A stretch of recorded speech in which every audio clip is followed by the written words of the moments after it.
The days were hot.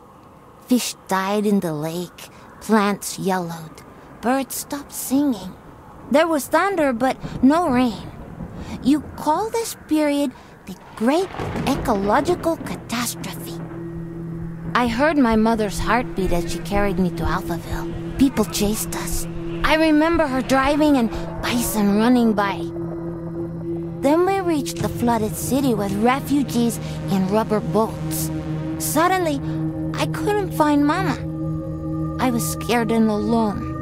I'll never know whether she died or abandoned me. I only remember the rockets leaving for Mars. That night, the fighting started. I ran deep into the forest.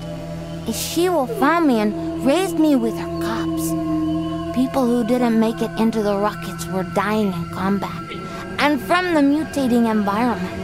But we, the orphans and animals, didn't fight. Instead, together we adapted to nature that grew out of the rubble. Many moons passed, and then one day, some humans returned. They called themselves Martians. They flew around dressed in yellow. They went hunting and played golf. I would steal their golf balls for fun. It really upset them.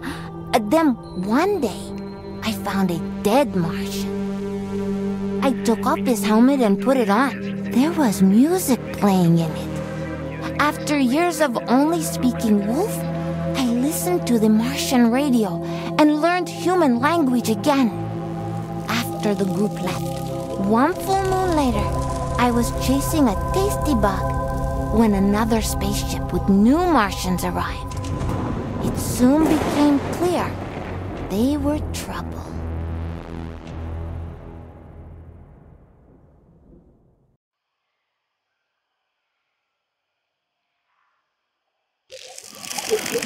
Greetings all you Tesla-City Martians out there, you're listening to Radio Nostalgia from Mars. The show for those who miss a morning run in the park, sloping minestrone soup, sailing with the wind in their hair, singing in unison with thousands of people at a music concert, or smelling the coming rain. In other words, a show for the long lost days of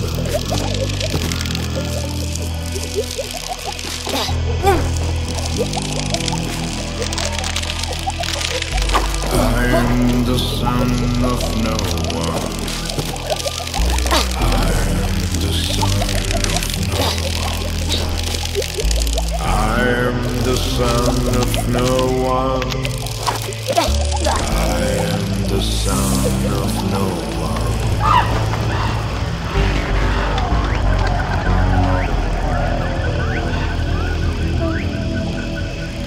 A mutant of tomorrow. Got no time for sorrow. I found becoming a stag, antlers with no yellow tag.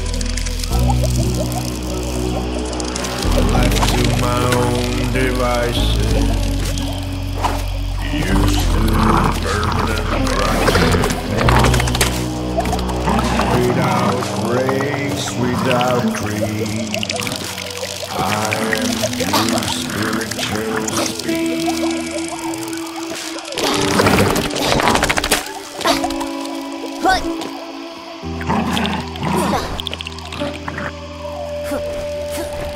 I am the son of no one. I am the son of no one.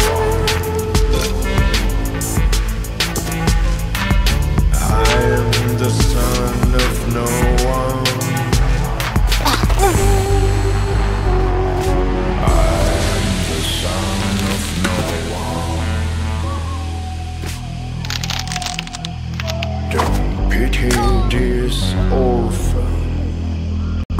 I'm a bundle of endorphin. This bastard will overcome even the Armageddon. Mind and legs propel me. You cannot buy or sell. like water.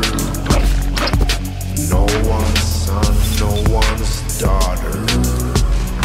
I'm the son of no one, the son of no one. I'm the son of...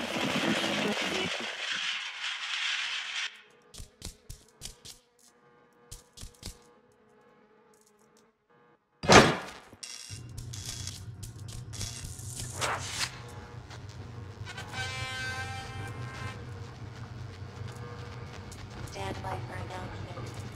Possible has discovered insurgent position. Evacuate immediately. Await instructions from the insurgent leadership. This is not a test. Stand by for announcement. Possible has discovered insurgent position. Evacuate immediately. Await instructions from the insurgent leadership. This is not a test. Stand by for announcement. Possible has discovered insurgent position. Evacuate immediately. Await instructions from the insurgent leadership. This is not a test. Stand by for announcement. Possible has discovered insurgent position. Evacuate immediately. Await instructions from the insurgent leadership. This is not a test. Stand by for announcement. Possible has discovered await instructions from the insurgent leadership. This is not a test.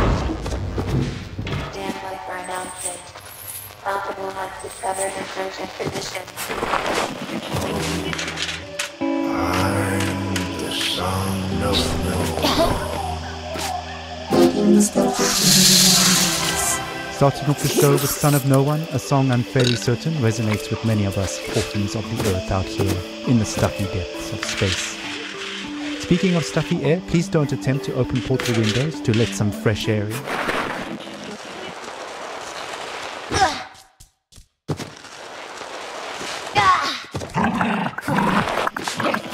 But we have to mention this, but we're living in pressurized domes, people. Breathing recycled air is just the new normal. In totally unrelated news, the memorial of Baroness von Bullenschütz will be held in private, and the family asks gold diggers and paparazzi to respectfully stay away from the funeral ceremony being held in the Section C cafeteria on Deck 3 at 7 p.m. Dome time. Alright, on with the show.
radio or data from Mars. Ah, a little toddler pop there, taking us back to the days of late-stage capitalism at its finest. Child labor never sounded so sweet. On that note, it's time for another story, a look back at life on open road, and look forward to the long road ahead. Stories, memories, the good old days, original sources, authentic tales, hope, inspiration, drama, radio nostalgia from Mars. Crying while riding a Harley Davidson is the actual meaning of life. I'm serious. I tried to recreate that feeling here on Mars. So I took a Tesla City Delivery EVA for a spin on the Planitia Plains, but it's like driving a janky VR simulation. It made me miss riding my motorcycle, my Jolene, even more. At 35, for 30 days in the blistering heat of July, I took a 4,600-mile trip across America on my motorbike. We set off from California, we zigzagged up and down the country and covered 18 states all the way up to New York City, where I was to take over my father's company. During the trip, the biggest surprise for me was how much of my thinking was practical. Even banal, I just focused on staying alive at 70 miles an hour on two wheels with crazy winds buffeting me in all directions. So while my mind was this constant barrage of compulsive thoughts, those thoughts were generally practical. Like, how do I get to that destination before dark? Am I drinking enough water? Am I hydrating? The bigger picture stuff of why am I doing this and what is life about anyway didn't come until later. We started the trip at the peak of California's infamous orange heat wave, and we rode it for 5 days in temperatures you wouldn't believe. Some mornings I'd have sweat dripping from my elbows before we even set off. My eyes hurt from the sun. Sometimes I'd wake up so sore I could barely move. My inner thighs had engine burn. And even though those closest to me actually didn't think I'd make it, I learned that I could physically overcome much more than I thought.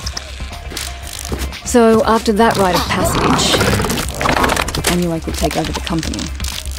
Instead of being an entitled little brat whose father was paid for a theatre career, I turned the company into a $1 trillion business. And now, here I am with my family on Mars, among the last representatives of humanity in the universe.